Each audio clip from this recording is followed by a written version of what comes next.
मानगो में पहली बार नगर निकाय चुनाव हो रहा है मैम। जी। और आप वार्ड पार्षद का चुनाव लड़ रहे हैं। कौन जी। कौन सा विजन लेकर आप चुनावी मैदान में हैं? जी, सबसे पहले तो आप सभी को जोहार। और जनता को मैं जोहार करना चाहती हूँ, क्योंकि उनका प्यार नहीं होता तो शायद मैं यहाँ तक खड़ी नहीं हो पाती। और विज़न ये है कि ये मुद्दा तो सारा चीज़ ही रहता है, जैसे सड़क बनाना हुआ, आपका पानी का, ये सारा समस्या तो हमेशा ही रहता है। इसके अलावा भी आपका होल्डिंग टैक्स का है। तो हम चाहेंगे कि जब मेयर कोई भी बने तो उनसे हम लोग इस मुद्दे पे बात करेंगे। और जो होल्डिंग टैक्स कटती है, जैसे रहती ज़मीन पे आपका टैक्स कटता है ऑलरेडी, इसके अलावा होल्डिंग टैक्स भी कटता है। तो सरकार से इन सब मुद्दों को रखेंगे सामने और बात करेंगे। जब क्षेत्र में जा रहे हैं तो लोगों का समर्थन कैसा मिल रहा है? समर्थन बहुत अच्छा मिल रहा है। जनता जहाँ जा रहे हैं, वार्ड नंबर 9 काफ़ी बड़े हैं, और जहाँ भी जाते हैं जनता प्यार करती है और जनता खुद आगे आती है। तो इसके लिए भी अच्छा लग रहा है कि वो लोग मुझे पसंद कर रहे हैं और मैं काम करूं, यही लगता है। वार्ड पार्षद में काफ़ी जी। पुरुष प्रत्याशी है और आप एक महिला प्रत्याशी है। जी। आपको नहीं लग रहा कि चुनौती है इस चुनाव में?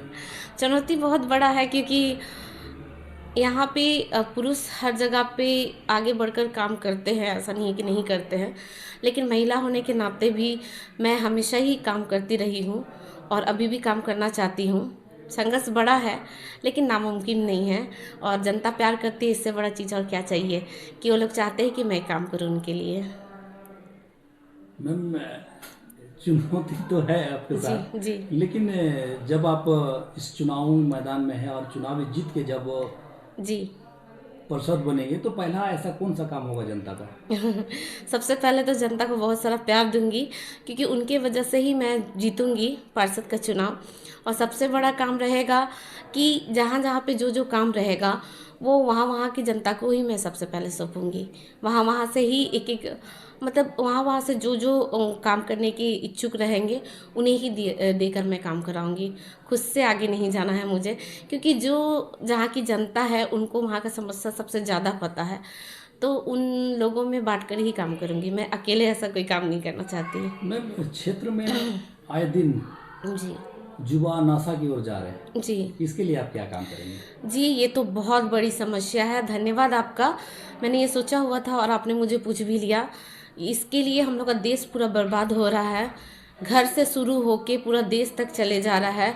यहाँ तक कि हम किसी को समझ नहीं पा रहे हैं। जो नशा है, माँ बाप को नहीं, भाई बहन को नहीं, किसी व्यक्ति को नहीं पहचान कर हम सिर्फ बर्बादी की ओर जा रहे हैं। तो मुझे लगता है कि इस पे सबसे ज़्यादा ध्यान दूंगी मैं और काम करना चाहूँगी। और सबको संदेश यही देना चाहूँगी, जितने भी मेरे छोटे भाई बहन हैं, आप लोग नशा ना करें। ये आपकी बर्बादी का कारण है, और बर्बादी को अपने तरफ नेता मत दीजिए। ये कभी अच्छा नहीं होता है, क्योंकि ये सिर्फ बर्बाद ही करेगा आपको, आबाद कभी नहीं करेगा। तो सबसे छोटे भाई बहन बड़े जो भी कर रहे हैं, तो आप ये सब मत करें। मैडम, आपका चुनाव चिन्ह क्या है और कितने क्रमांक में है? जी, मेरा जो है चुनाव चिन्ह बहुत अच्छा मिला है मुझे। मैं सोच ही रही थी एक बार, जो बुक मिलता है ना उसमें क्रमांक संख्या 9 था, उसमें केक चिन्ह था। मेरी बेटी ने कहा कि मम्मा आपको यही मिलना चाहिए। तो मैंने कहा कि पता नहीं बेटा, हाँ बेटा ये तो बहुत सारा जिया हुआ है, ये आएगा भी कि नहीं। नहीं, ये छोटा है और अच्छा भी है। तो मेरी किस्मत देखिए, वार्ड नंबर 9, क्रमांक संख्या 9 और चुनाव चिन्ह केक मुझे मिला है। आपको क्या लग रहा है, ये जो क्रम संख्या 9 है और आपका वार्ड भी 9 है, तो जी। ये कहीं ना कहीं जीत का संकेत नहीं लग रहा मैम? जी, बिल्कुल लग रहा है, क्योंकि राधा रानी कृपा कर रही है और हमेशा कृपा करेगी। क्योंकि मैंने किसी का कभी बुरा नहीं किया है, मैंने हमेशा भला ही चाहा है, और राधा कृष्ण मेरे साथ है। तो राधे राधे। क्षेत्र के जनता को क्या संदेश देंगे? जी, क्षेत्र की जनता को यही संदेश दूंगी कि आप लोगों का प्यार ऐसे ही बना रहे, और मैं हमेशा काम करती हूँ, आपने देखा हुआ है, और मैं काम करूँगी। और जो भी हम लोग का समस्या आया हुआ है वार्ड नंबर 9 में, वो मिलकर समाधान करेंगे। मैं अकेले नहीं कर सकती, आप सबके बिना, आप लोग के प्यार के बिना। बहुत बहुत धन्यवाद। धन्यवाद।